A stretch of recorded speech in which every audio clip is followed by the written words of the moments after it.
Right now? I mean, you know, this range is just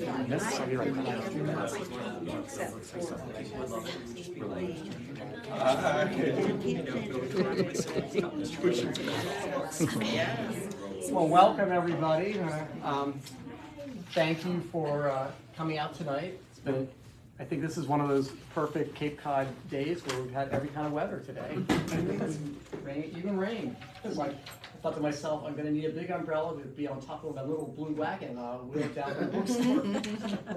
But I want to thank you for traveling with us this summer, since we're doing events all across P-Town this summer while the beautiful new public park is being constructed, and hopefully it'll be done soon, and we're all excited about that.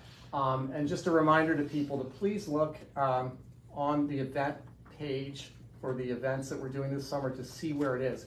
So thanks to Amy Rapp, we're going to be here for a number of events this summer, but we'll also be at 20 Summers, Fine Arts Work Center, Schoolhouse Gallery, WOMR's event space. So just and a few events will be in the store, but just take a look and make sure you know where it is. We're putting out a lot of reminders, and if you do book on Eventbrite, as a reminder, we have a small $5 charge, which really helps us do events. But there's always a free ticket option on there. So even if you can't afford to pay for it, or you don't want to do it, or that week you can't do it, go ahead and still, if you can, RSVP and get that free ticket. That just helps us know how many chairs to put out and that kind of stuff. So that really helps. I'm a big believer in book events and that nobody is turned away. So no one is ever turned away. It's a little more challenging this time because behind the beach, behind the store, you could just bring your chair and come and everything. So it's a little more difficult, but we appreciate you being here. So that being said, we've got a lot of events going on this summer in Provincetown, and we also have a lot of events going on in our new store, which finally got open in December in the Seaport in Boston. We're on Pier 4. We're excited, right next to the ICA Museum. So the next event the next hybrid event that'll be there is Tuesday night. We're doing a special event at Alamo Draft House, showing Hurricane Bianca with stars coming, and it's benefiting the Ash Christian Film Foundation, which I'm on the board of with Christine Walker, our former Provincetown Film Festival CEO. And this foundation supports young queer and trans filmmakers. So if you're in Boston, come to that event. And then June 20th in Boston, our store. I'm so excited. We have Robert Pinsky with his new book, and flying in from London, Michael Knott with his new book, Tom Gunn, A Cool Queer Life. And they'll be in conversation together on June 20th at the bookstore. So if you're in the area, come. If you can't get there, it'll be live streamed. Just very excited about having the two of them in conversation together. So that'll be a cool event. Here, a lot of great events. You'll see them on our website. A couple that we predict are going to be packed, and you want to get your ticket if you want to go. Third year in a row, Heberty and Baker event during Bear Week at Provincetown Art Society with the latest cookbook and home styling book, design book as well. So that'll be the usual, like the past 2 years, where we have food inspired by the new Scottish cuisine, an open bar, wee stories, as Cognac would say, and contests, and it's just gonna be a lot of fun. So that one's almost sold out, so I would get a ticket if you want to go to that. Then on July 26th, we have a really cool event with Brad Gooch with his new book, Radiant, which is a new Keith Haring book. He'll be in conversation with Ken Falk. That will be at the WMR event space upstairs, the Davis event space. And so that's a regular event like this. And then people that want to donate and support 20 Summers, we're going to go downstairs to Schoolhouse Gallery and have an amazing dinner honoring Brad and Ken, and that will benefit 20 Summers. And we're going to have some artists in town like Naya Bircher and Paul Rizzo and Tom Markey, who are going to be doing postcard art in the style of Keith Haring and his contemporaries. So it's going to be fun. Again, that's all for 20 Summers. As soon as they give us the full details, we'll put the link on that. We don't get any money for that. But if you can't afford that, I think it'll probably be like a couple $100 or something for them. Our event is the same. You can come free or $5, and that's upstairs. So it's two different things happening. And then I wanted to mention just two other things. August 8th, Doris Kearns Goodwin. in conversation with Kevin Sessoms and Ken Falk. That'll be at the Provincetown Art Society. August 23rd at the Fine Arts Work Center, we are doing an event I'm very excited about with Michael Cunningham. Ben Shattuck with his new story collection coming out next month, which is just brilliant, Link story collection. And a certain Jenny in the audience. So we're excited about that. And then I wanted to mention to you, there's a fairly new queer press that is just, there was 3 new books coming out, 2 women and a guy, one's a graphic novel, and they're brilliant books. They're just new, coming out very shortly. And I have to say, I was telling a friend that even if I didn't like the books, and I love the books, the name of the press alone got me. I was like, I'm doing it. So it's called Shabby Dollhouse Press. And so I want to know, and I hope if any of you are here and I forget, I want to know how they came up with that name, because I love it. So anyway, all those are going to be on there, and we well, thank you. So tonight's a very special event. How many years ago was it when we had Vanishing? 2017. 2017. We had this brilliant writer here with Vanishing New York, which is just incredible. It's an incredible book. And so we're very excited. When I was contacted about this new book, this new novel, I was very excited about the possibility. And then when I got the ARC, the advanced review copy, it's phenomenal. I loved it. And then, it came together and we were able to do this, which is exciting. So Griffin Hansbury is the author of Vanishing New York and Feral City as Jeremiah Moss, a Pushcart Prize winner and Lambda Literary Award finalist. His writing has appeared in multiple publications, including N+1, the New York Times, and the New Yorker and Paris Review. A trailblazer in the field of psychoanalysis, he was the first analyst to practice and publish as openly transgender. He lives in Manhattan. Pat Kearns is a writer and artist who lives in Provincetown. He is the keeper of the People's Parlor, a salon-style reading series out of the Somerset Inn on Pearl Street, where he works as a housekeeper. He writes for the Arts and Minds section of Provincetown Independent.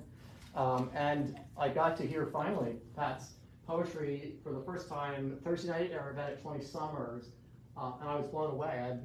I've heard about his poetry, but I had never heard him read it or never read any, and I'm so impressed, and let him know that. So I'm excited to see, hopefully, a book in the future from Pat. So this book, I just wanted to say very briefly, I just wanted to mention what Michelle T. said, which is this gorgeous, propulsive novel is filled with beauty and danger, youth and wisdom, and the life-saving lifelines of counterculture. With writing so tense and honest and real, I recognized this place and these people deeply and felt them all in my heart long after the book was finished. Without further ado, I give you Pat and Griffin.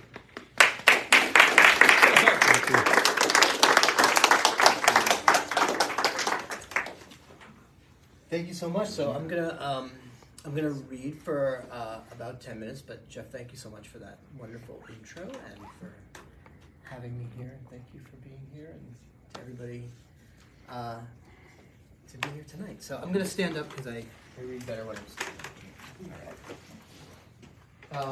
So I'm gonna read from about midway in the novel, and so very briefly, the narrator of the book is Max. He's in 2019. He's a middle-aged trans guy who is really kind of telling the story of his summer in 1984 as Mel, short for Melanie, when a trans woman named Sylvia came to town and just sort of like opened up the possibility of figuring out, his identity. And this all takes place in a working-class small town in Massachusetts that is fictionally known as Swaffham, one of the ham towns with a silent H. So this takes place in the summer of 1984, so this is the 4th of July, and Mel and their best friend Jules just left Jules's parents' 4th of July cookout, which was a real shit show, and now they're going over to Sylvia's for a very different kind of cultural experience. And they're on a bicycle, so Jules is riding the bike and Mel is on the back.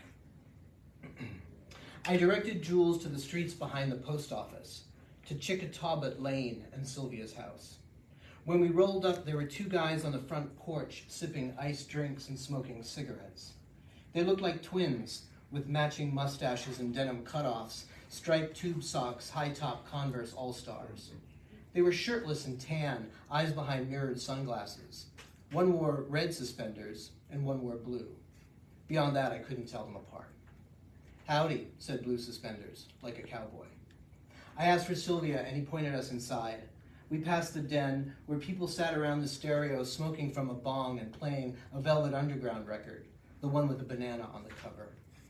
From the speakers, Venus in Furs cranked out its jangly, hypnotic sound, Lou Reed singing of boots and shiny leather. In the kitchen, we found Sylvia hacking into a plastic bag of ice with a screwdriver. "Take over for me," she said, skipping hello. I took the screwdriver and started stabbing while Sylvia knelt on the floor to dig around in the cabinets. She wore her Levi's cutoffs, black tank top with spaghetti straps, and no shoes. I could see the downy cleft of her ass, the dirty soles of her feet. The sight made me want to get on my knees too, and I didn't know what. Something. So Mel is 13 going on 14 and just figuring out attraction and identity at this point. And Sylvia is very much a crush. "I'm making Harvey wall bangers," said Sylvia. "It's the official cocktail for today," she said, half inside the cabinet, as she pushed around pots and pans until she came up with an ice bucket. "It's a classic. You ever have one?" Within minutes, Jules and I each had a large drink in our hands, cold and golden and tasting like strong booze with licorice. It's the 80s, so you can give 13-year-olds alcohol. Sylvia carried a tray of them tinkling to the backyard. A small group sitting in an odd circle of high-backed indoor dining chairs applauded the arrival of the wall bangers. How can I describe those people? They were not unusual in any dramatic way. They weren't glaringly punk or beatnik, not like the caricatures I'd seen in movies with mohawks and bongo drums. If you put them on the streets of the city, they would have turned no heads. But in Swaffham, they were utterly different. One girl had short hair, bleached platinum blonde, and styled straight up like the bristles of a horse brush. Another wore combat boots and a checkerboard painter's cap pinned with a button that said, "Don't die wondering." You may remember that. Two guys talking softly and only to each other wore tank tops and gym shorts and looked basically average, except they had an air about them, a dignified poise. They were all white, except for one guy who was black, and that alone made him different in my all-white town. He dressed in a French sailor shirt, blue and white stripes with a boat neck that bared his collarbones, and at his throat he'd knotted a yellow silk scarf. "Bang, bang," he said approvingly after sipping his wall banger. "Mary, you have outdone yourself." "Don't call me Mary," Sylvia said. "I don't like that camp shit, and you know my name." "Maybe if it didn't keep changing," he replied, "I could keep it straight, so to speak. Last month, wasn't it Stella or Scarlet?" "I like Sylvia," said Platinum Blonde. "I think you should stick with it." "It's very poetic," Combat Boots agreed. "Like Sylvia Plath, every woman adores a fascist, the boot in the face, the brute heart of a brute like you. Just don't end up with your head in the oven." Jules and I sat awkwardly and sipped our wall bangers. Sylvia's friends were welcoming, but not especially interested in us, and we receded into the background of their lively chatter. I didn't get the references, but I was happy to be there. I could tell that Sailor Shirt was gay, and I watched him, drinking in all I could. Maybe they were all gay. Their styles didn't go together, they didn't wear the same shoes or haircuts, but something bonded them into this motley tribe. Of course, it was Sylvia. A collector of odd items and lost souls, she drew them to her, much like she drew me, gathering them from different places to her place. A domain beyond geography that moved with Sylvia, wherever she went, a place that Sailor Shirt dubbed the island of misfit toys. One came from a socialist bookstore in Cambridge, and another from a New Age cafe on Boston's Newbury Street.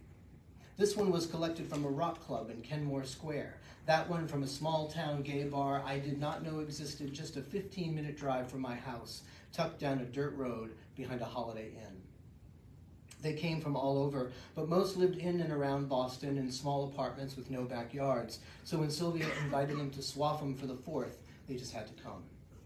"Nature," said Sailor Shirt, pronouncing it nature, and spreading his arms as if to exalt the sullen grandeur of the slouching trees, the patchy crabgrass, the blue neon bug zapper hanging off the garage. "It's so real out here," said Combat Boots, "so visceral, so America." "And you have to admit, a little scary," said Platinum Blonde. Oh, totally, Boots jumped in, excited. This is totally where a slasher movie would happen, like Halloween, all that suburban menace, the creeping normality. And what's under the surface, right? Psycho meets the Stepford Wives, the dead mother in the basement stinking up the place, while all the little conformists go on mowing their lawns. It's the banality of evil, American style. I don't know how you can stand it, Syl, the blonde continued. Do you feel safe? This is my hometown, Sylvia answered. The motherland to which I was born. What are they going to do to me? It had never occurred to me to be afraid of Swaffham. Not really. Our town had its problems, but we were made to understand that those were caused by outsiders, criminals who came from other places to make trouble, men passing through in white vans, suspicious characters. The only suburban menace we worried about was stranger danger. I am still dumbfounded to this day to look back and see how much real danger we were in all the time, and not from strangers, but from the people most familiar to us. Boys from school, family friends, brothers, our own mothers with their quick, hard hands, and that one time, just once, as I've said, my father's hand on my throat, lifting me against the wall, my feet dangling. I say just once to say it wasn't so bad, and other people had it worse, but that kind of thing doesn't leave you, all those hands. They alter the fibers of your membrane, knocking holes in the boundaries of your body. You become so accustomed to getting interrupted by other people's hands, you don't notice it half the time. I see now that Jules and I were always targets, and yet we could not fathom that truth. It was our normal. Was that what combat boots meant by the banality of evil? I didn't understand. I believed I was safe from real harm. Jules was safe. Sylvia was safe. What could be safer than small-town Swaffham?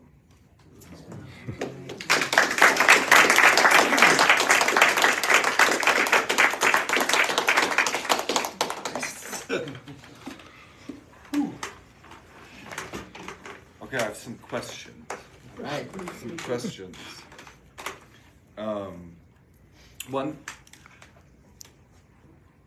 I gotta be careful not to give anything away for those of you who haven't read it. But I also want to entice you.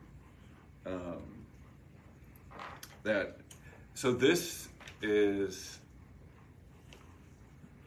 for me, we weave into the scenes, which are full of life for me.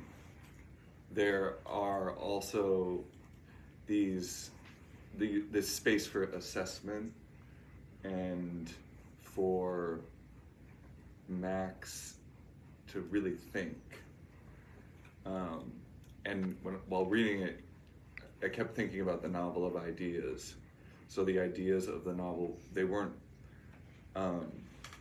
forced upon me, but I felt like the character was really talking about what they felt and thought and what their politics were, both in 2019 and in the assessment of 1984. So I guess as a writer, I am interested in knowing, even if you don't exactly know what you did, but it was brilliant for me to read, and I was reading it going, oh, whoa, like, I don't know if I can do that, or I'd like to do that. So how did you set that up for yourself to be able to do that?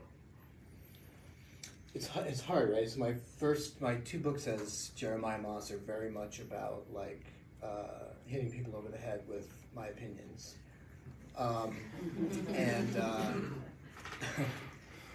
this one kind of maybe slides them in there a little more. So right, like sort of, but it's very important to me to write about often what doesn't get said or what doesn't get explored. And there's a lot of we know there's a lot of stuff that isn't, in some ways, is not allowed to be said or feels like it's not allowed to be said. So that's a lot of what maybe drove me to write this, and so it's certainly in there. And I think that's a lot of the role of the narrator, because I started off with the 1984 story.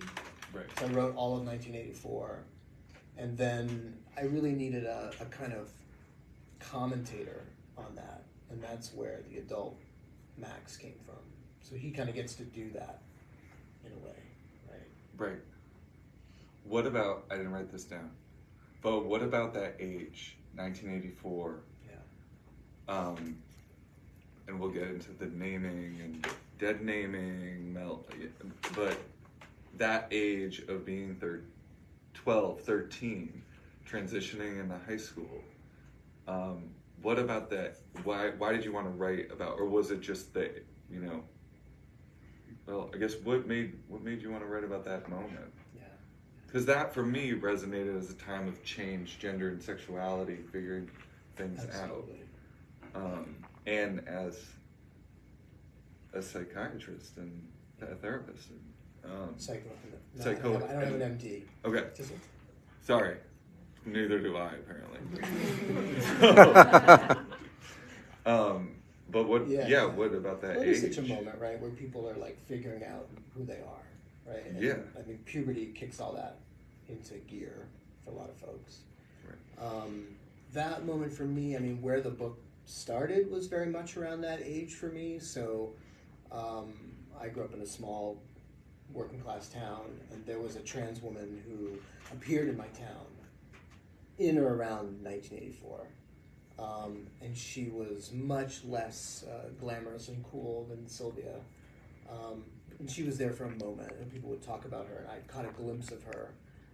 She was very sort of plain, but I, really sort of like I didn't know why I was seized by the idea of this person and sort of looked for her around the town. I never found her. So this book is very much like a what if this 13-year-old kid who turned out to be trans found this trans woman, and what if I'd had this sort of mentor in that town where there was no one and there was no kind of representation of any kind available, at that time. Right. So I think that moment in life for me, and I think for a lot of people, for a lot of queer people, is a moment of breaking open, and especially if you come from maybe a more conservative family, it's also like a breaking away from what you come from and who you come from. Right. And that's what a lot of this is about, like the sort of finding out that the world that you're seeking is outside of the whole world that you know, and you gotta go find it. And in Sylvia, a little piece of that world, and in this, the people in this party kind of blows into the town, right, and gives you a sense of. I didn't read the whole scene, but there's a moment where they're at the same July 4th party where guacamole is served, right? And Right. it's like I remember when I didn't know what guacamole was, and it's so exciting when these things kind of, right? I don't know if that's still possible on the internet. Like That's a poem, guacamole in a small right. town. Yeah, I mean, growing up with and not having a sense of who's going to be a mentor in terms of gender and sexuality, or where you look to, right? This age, the age gap between Mel and Sylvia is, of course, looked at by the town in 1984,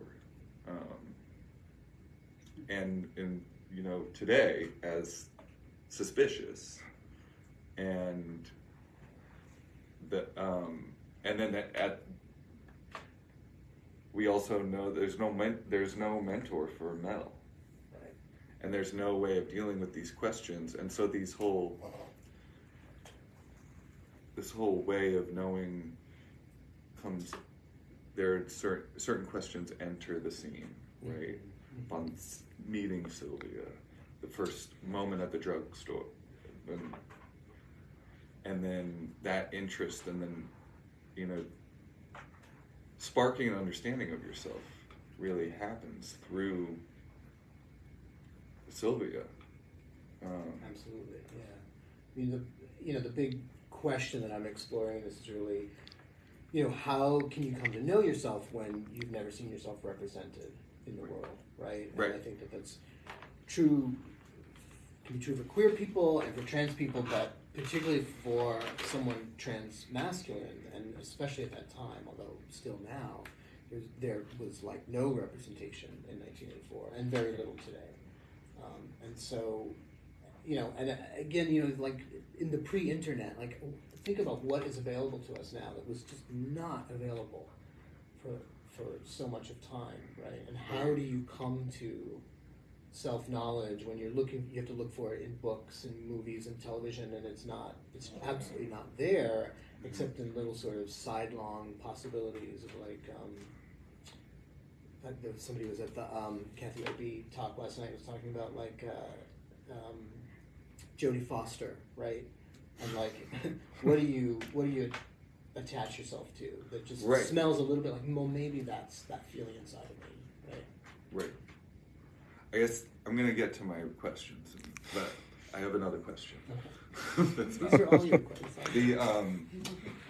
Now it has me thinking about small. So, you live in New York. Yeah. I live in Provincetown. Yeah. I get into arguments with people all the time when they say that everything is so much better now, which no one can really fully track, right? Because of time, but also because of place. So people living in Provincetown aren't. I have suspicions when people say, "Oh, things, people can come out now. Right. People can be trans. People can be, oh, it's so easy now," which actually is a line that's in the book, from I forget who says it. There's a moment when Max is, I think, dealing with the advisor at a school. Uh-huh. But can you say something about, is SWAFM gone? Is that, because to me, I'm like, for trans folks and for trans folks who are growing up around the country, I mean, depending on where you are. Yeah, absolutely. SWAFM's now over. No. 1984 is not over. No, and they're trying to roll it back. Right. In terms of... Right, so I'm always like, okay, who needs this book? What story is this telling? And then it goes to 2019, and it's like, Max is older now, and Max has an education and has experience, and it's, we get into these little tunnels, and we don't really, of our lives, where we live in the place of our choosing as adults, but we forget that it's actually that kids are growing up like Mel. Sure. Right now. Yeah. In my work, I have patients who come to me, young people who just come to New York from places around the country where absolutely they had to flee. That was that sense of going to the city to flee, and maybe people come to Provincetown to flee, where they're from, right? It was like a place of sanctuary. And I still absolutely hear that. Although there's also more of a sense of I think, I see more parents just kind of rolling with things better than they did in the 1980s, for sure. There's also more understanding, what becomes thinkable, right? And what's not thinkable often has to be attacked. Even because it's putting the thought in your mind, right? People patrol their thoughts a lot. Mm-hmm. And so as trans people become more thinkable, we have to be erased from public life, right? And that's what these laws are trying to do, is erase us from public life, so that we can't be thought and we can't be viral, right? And queerness does have a viral quality to it. Not that it's making people queer, but that when you see what you can be, you're more open to being it. It becomes possible and survivable. Right, which is where the political stakes of the novel really come into the scenes, so the ways that Mel, we talked about I've been thinking a lot about knowing, and how knowledge, and because of politics, we have to claim that we know that we're trans, we know that we're gay, we know that we're a certain gender. We have to make these claims as if they're biological. To have like a certainty. To have a certainty, so we can say that it's sort of out of anyone's control, and this is We're born this way. We're born this way, yeah. But we see here the different ways that Mel is knowing, you know, Right. knowing through Sylvia, knowing through culture, and then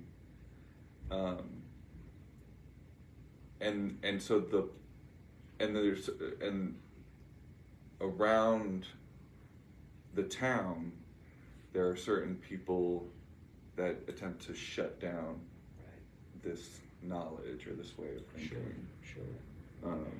So It makes me think too about how people also point it out, right? So like for folks coming out, and I think of young people too, right? Like there's the knowing, and then you don't know, and then you know something else, or it like sinks in at another level, and then other people are telling you, right? So like Mel is often being told, like, you walk like a truck driver, you know, you're sitting the wrong way or standing the wrong way, and it's sort of pointed out to them Right. that they're not quite right in terms of their gender, their presentation.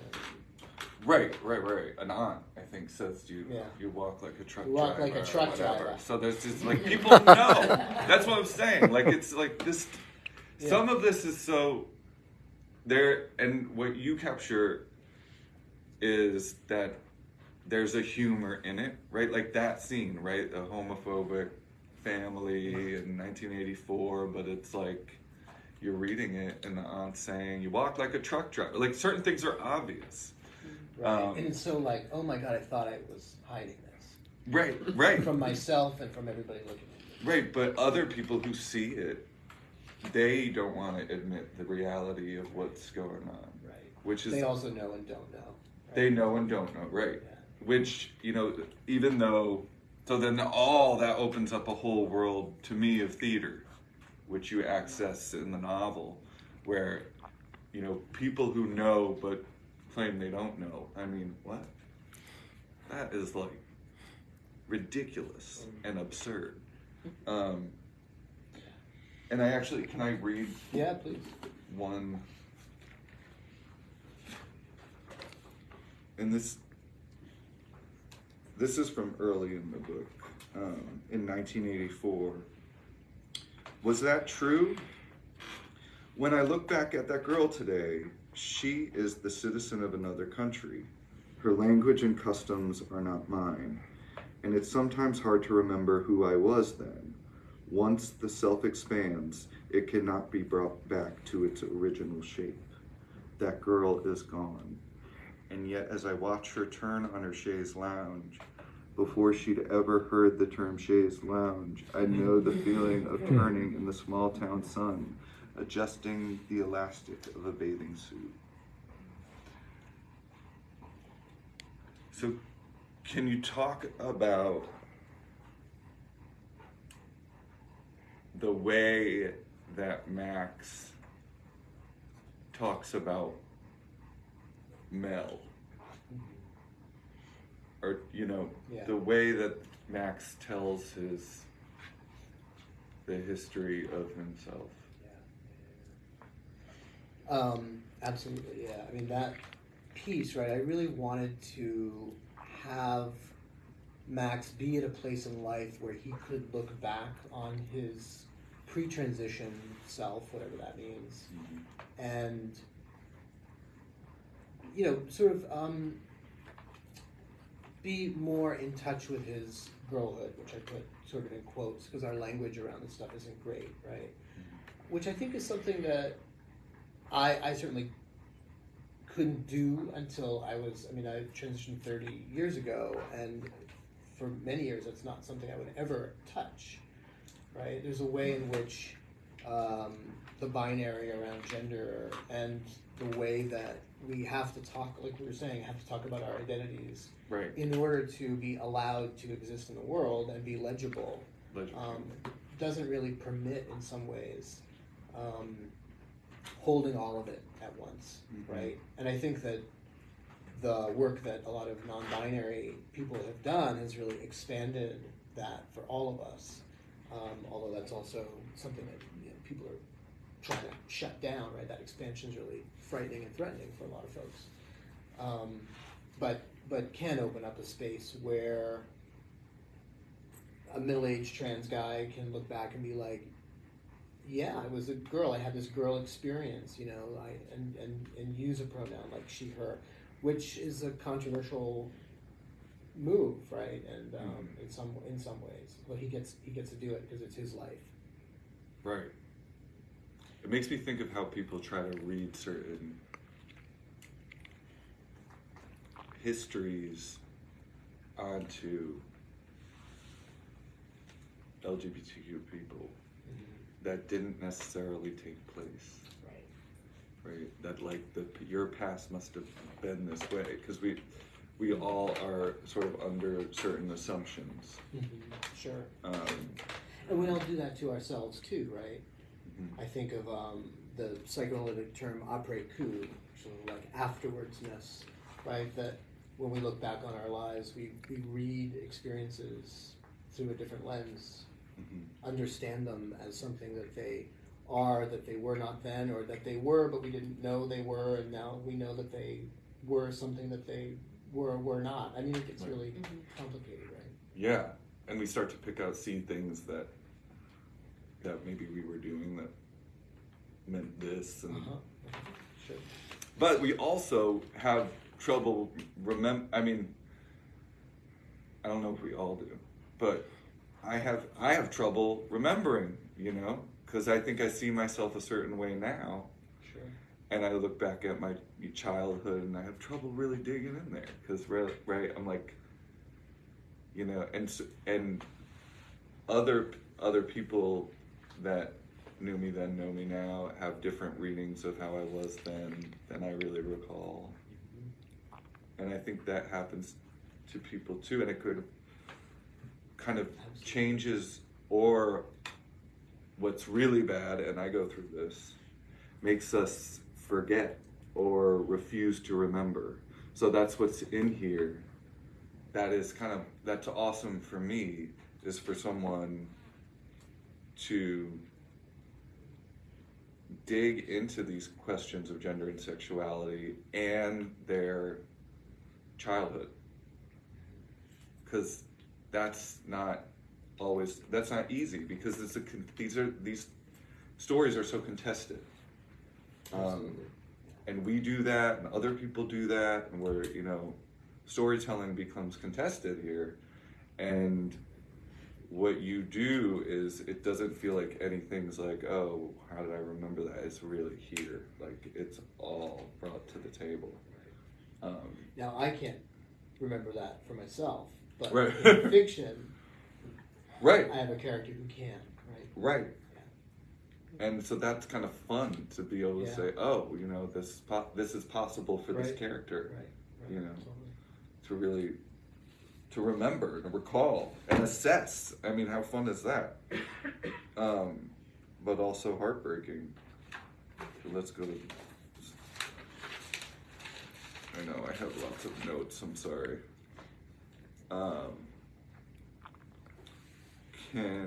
I can't ask, that's gonna give too much away. Can you talk about naming? Okay, Sylvia's last name is Marks. Sylvia Marks. Ampleforth is the Ampleforth. Sorry, Maplethorpe shows up in the Ampleforth is the name of the school. What's another? I had one more down for. Can you talk about names? Max. You know, was that, how did you choose the name I don't remember. Max? Because that's like, Yeah. I think about, you think about volume, right? Maybe I'm No, go reading for it. I like things it. into, Yeah. you know, that went. Yeah. But yeah, like the volume's turned up, right? Right. And it's later, like something is a little more settled. There's a strength. I like that. And then, you know, Mel, kind of figuring it out. Didn't swap them, you know. Jules is the best friend. Jewel, you know. Mel's got a complicated friendship with. And then Sylvia Marks. Like, what? I mean, that was like, whoa, okay. What does that name? What does that mean? Yeah. What does that name say to you? To me, it was like, oh, someone's got a target. A target. So this is all unconscious. Oh yeah, you didn't know you didn't know your number. I was right there on your shoulder. No. Right, but Sylvia Marks for me was oh shoot. Right. This and Sylvia goes around. I mean, Sylvia is, and this one thing we kind of talked about, like the spectacle of Sylvia in terms of the way Mel is looking at Sylvia in this heroic, spectacular way, and then the way that the town around them is looking at Sylvia in this disgusted way of hoping Sylvia leaves town, but also kind of reveling in their violence, in the way that they hate, in their own disgust, their sort of communal, like their collective, sort of banding together the way to get rid of the outsider, right? That somebody who steps to out of conformity with that town and with that culture. And Sylvia is, hyper visible. I think like a lot of trans women have to endure hyper visibility. Right. Right. And what gets projected on that hyper visibility might be violence. It might be something erotic. It might be something celebratory, something wishful. Right. I think a lot gets projected on that visibility. That trans masculinity often doesn't have that same kind of, it has the privilege of invisibility, which then comes with a lot of loss at the same time. Right. But Sylvia talked those swings, the swings of the way that Sylvia's written about in the book by Max. And whether or not I'm reading that and I'm going, oh my God, this is amazing. What a superstar. Like anyone would really want to watch Sylvia move through that town, And then like she drives a Trans Am. She's got like Joan Jett haircut. And she wears like, she wears black pants and cowboy boots. Yeah. And she just doesn't really give a rat's ass about the way anyone's looking at her. Derby. She's in a demolition derby. She gets the trophy for most aggressive driver. And there's a moment in that scene where people are kind of, she's in the demolition derby, and other people were watching it with Mel, like, who's that wild woman in there driving? They can't see her through the spinning of the car and through the window. They can't make out that that's actually the person they've been targeting with their aggression. And then there's fire. There's fire all over here. I mean, but in the car, I think it's... Mm-hmm. Yeah, she escapes the burning car. Mm-hmm. Yeah. She's like, she grew up in the town, right? And then she went to New York City and she comes back as a woman.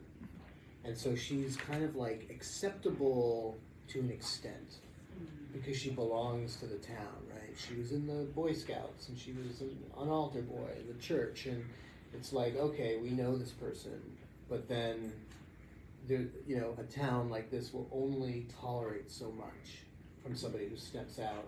I use a lot of the witch trials a little bit as a sort of metaphor in there, right? Of like people who are known in the community and then they do something that steps out. Like a lot of women were burned because they were publicly angry. They expressed anger in public, and that was enough. And like, okay, you're a witch. You're gonna die now. So I think a lot of it is about conformity, right? Kind of like what the character in that scene I read was talking about, like the banality of evil of American suburbia. what do you think so the characters deal with I guess this is a question of how the characters deal with the violence that they get from the town, but also the internalized violence that they internalize that violence and deal with it themselves. How did you explore that?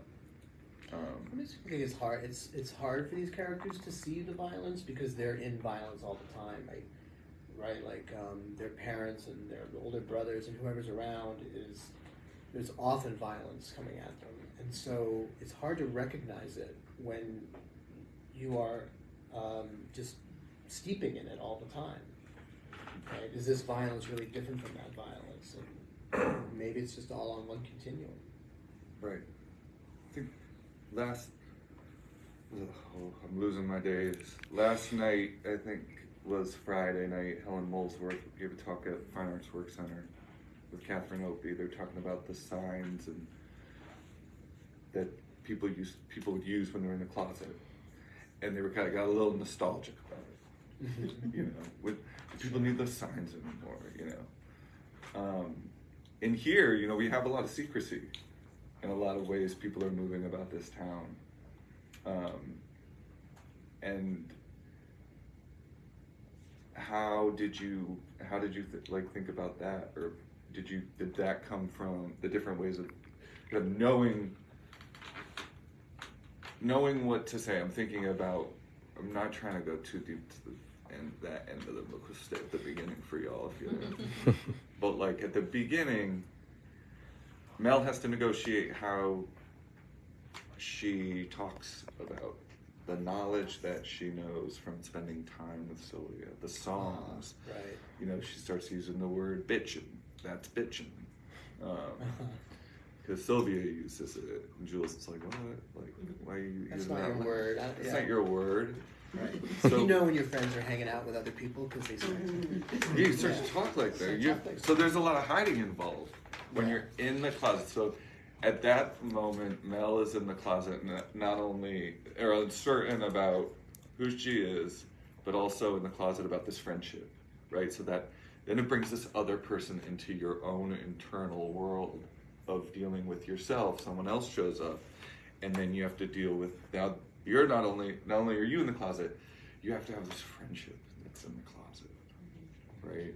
And that changes like everything, because you're forced to kind of tell little fibs about what you're doing, Right.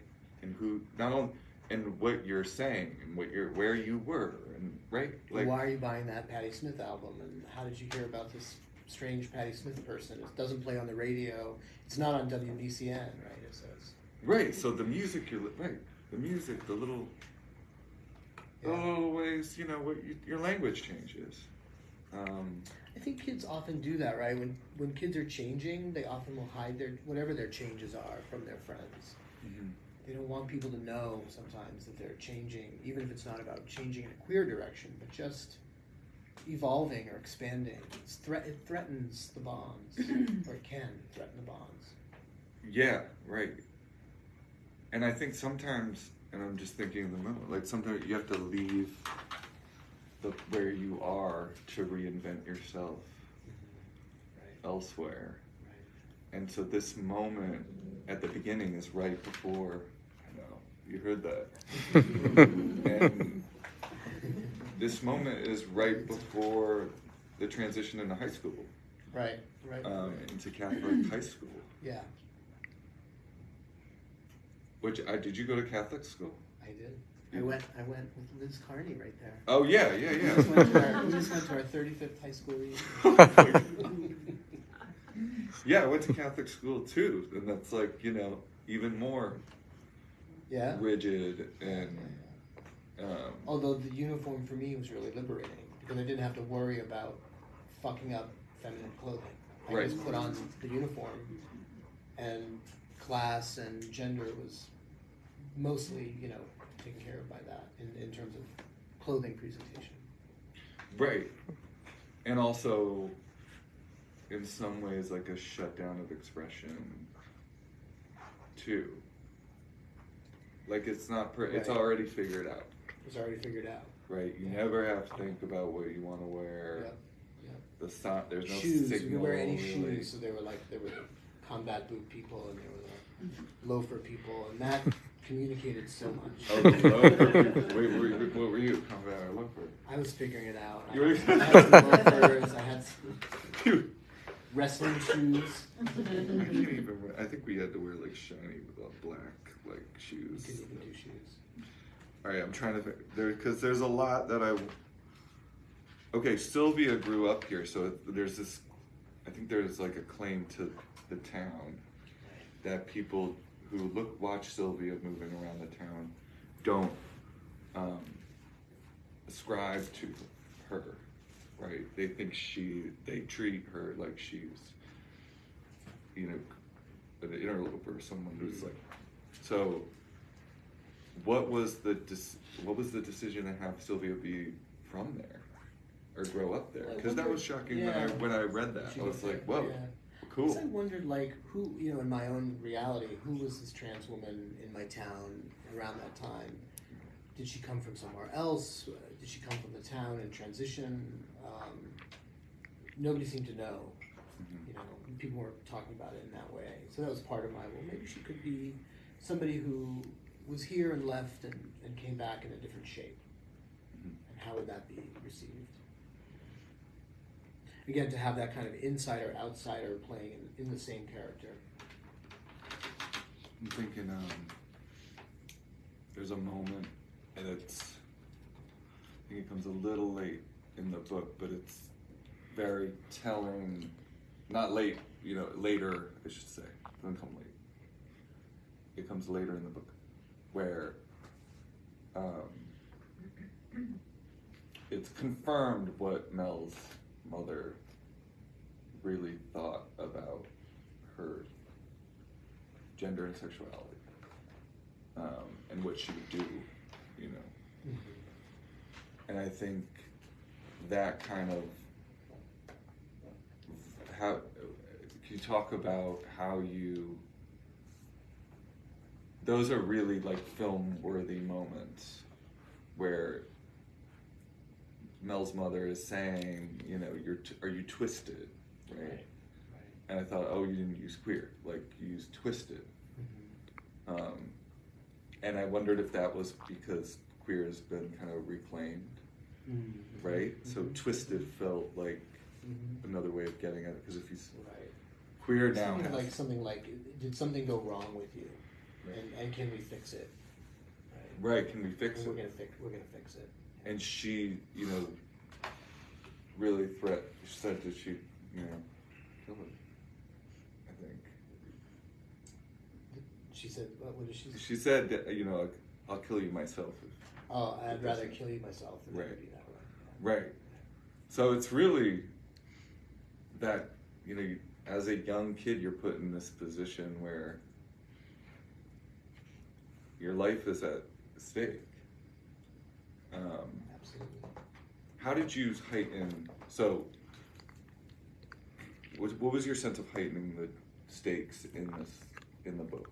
Because the stakes are high. We feel the tension, like I think Michelle T wrote. Like you do feel the tension and the stakes throughout. Yeah. And even what's really, I think, hard to do is even in the small scenes, there's still that tension that's brewing underneath them that keeps you reading and keeps you asking, and there's a rhythm to it. Right. But how did you think about the stakes at all times while you were writing? Yeah, absolutely. I mean, I've never really excelled at plot. I've written a number of books that haven't been published, and in college I did a workshop with what's her name in college? Cynthia Ozick. Oh. And after she read one of my stories, she said, "This is not a story. This is a descriptive mood piece." So I spent a lot of time, I think, writing descriptive mood pieces, and then really had to figure out in this book, okay, I'm going to really ratchet things up. I'm going to make this, propel it forward. And it's not too hard when you have a couple of queer people in a town like Swatham, Right. And they're not being careful in a lot of ways, and people are getting less and less tolerant. Things start to boil. Yes, they do. Yeah. Can you talk about? All right, we talked about absence and disappearance. And I think we could talk about absence in so many different ways here, right? People disappearing, but also people never showing up to begin with that should be there for as as far as as mentors. And so there's absence, and then there's people leaving this town, coming back. What were your thoughts about that? The people, the sort of transient, and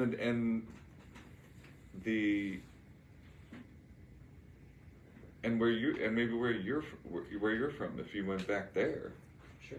or your thoughts about people moving home, if they're from a small town. Well, I would never do it. Right. I mean, I can't imagine. Where exactly did you grow up? I grew up in Avon. In Avon, Mass. Yeah. Okay. Which is a very tiny town near Brockton. Okay. Yeah. And you'd never. Would I ever go back there? Well, did you? Yeah, I mean, I visit my family. Right. I don't want to be there more than a couple of days. Right. I mean, it's all right. I mean, There's not a lot going on there. I hear you. I'm from a town outside Hartford, Connecticut, and it's kind of just like, yeah, you're not gonna go. It's kind of like somebody's walking on the sidewalk. People are like, "Who's that?" Who's walking?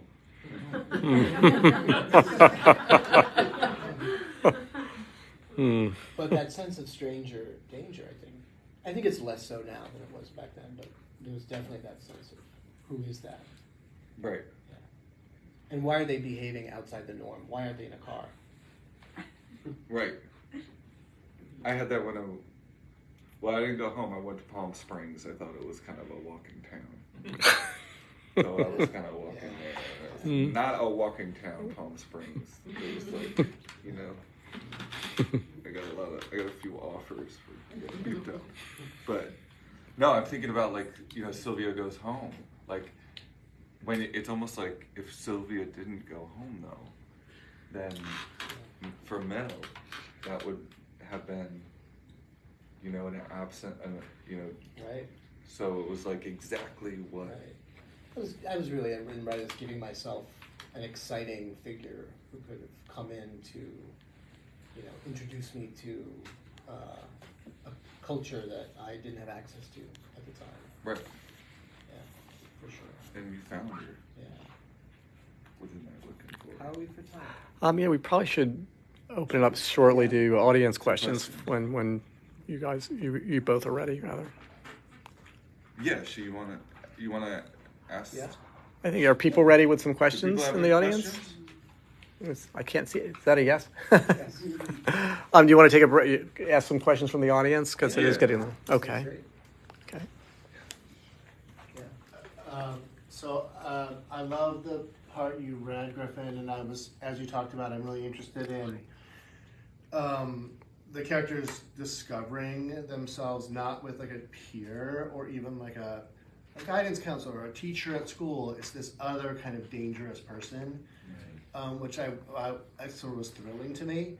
But as you were writing that, and also I loved that person is giving them booze at 12 years old, and he's looking at the crack of her ass, and there's this kind of danger to that writing. And it sounds like you really leaned into it, but did you also have this kind of self-censoring, I can't write about this mentor that's plying this kid with booze, or do you know what I mean? How did you sort of navigate that? Yeah, good question. I was very aware too that I was writing about a trans woman, and I wanted her to be in some ways really sort of unassailable, right? And to be this exciting figure. And also, like I said, I joke about Gen X, it wasn't that big of a deal actually to give a kid maybe a watered down drink at 13, or, And Sylvia's young. She's maybe like about 23 years old, so she's a kid too. She's not a 40-year-old, you know, hanging out with this kid. So they sort of, you know, they're 10 years apart, but they're also not that far apart in that way. And I think, like, you know, there were a lot of, you know, those kind of people about that age who could sort of introduce you to interesting things and hopefully not harm you in the process, you know. Yeah. Anyone else? Was there utility for you in having gone back and invented this character who wasn't there? Does she like function now for you in your daily life, this being that you made? I don't know how to answer that. Maybe in some ways. I mean, I got to kind of like relive things and rewrite. It's kind of like a rewriting, right? Patti Smith music is a big piece in the book, and I didn't really come to her music until much later in life. But I don't know. It's kind of fun to imagine being a kid and having access to that, and having access to Sylvia's stories about New York and staying in the Chelsea Hotel, and she was photographed by Robert Mapplethorpe, and you know, hung out with some interesting characters in the city, and yeah, I don't know, but yeah, I guess it just sort of live in a place in my mind of, in some ways, having lived it, even though I didn't get to in reality. A couple of minutes ago, you were talking about this convention that's in fiction, it's in theater, it's in movies, about the stranger coming to town. Yeah. It's all through Flannery O'Connor and Blanche Dubois, and so for writers who have difficulty with plot, this is a great inciting incident. Every story should start with trouble, Right. and then it opens up all kinds of possibilities. So did that help you in terms of getting your plot in gear? Of course, a stranger comes to town, and yes, it's a convention, but then from there you can spiral out into so many different directions. Yeah, absolutely. And like to the dangerous stranger, right? Or a stranger who's perceived as dangerous, for sure. Yeah, and then, you know, you've got that conflict between the person who's really different and is holding some kind of threatening position to a group of people who are going to react to that. And so it's constant conflict in a lot of ways. When a stranger comes to town, they may not seem as threatening on the outside as your character is, but there would be no trouble if that character didn't threaten or disturb something in that environment, right? Yeah, absolutely. The environment of the town and also the internal environment of Mel, right, who gets to grow from that trouble. Yeah. Right? That sort of like I'm thinking about the pearl, you know, the grain of sand in the oyster that becomes the pearl, right? That irritant that becomes something valuable. Yeah.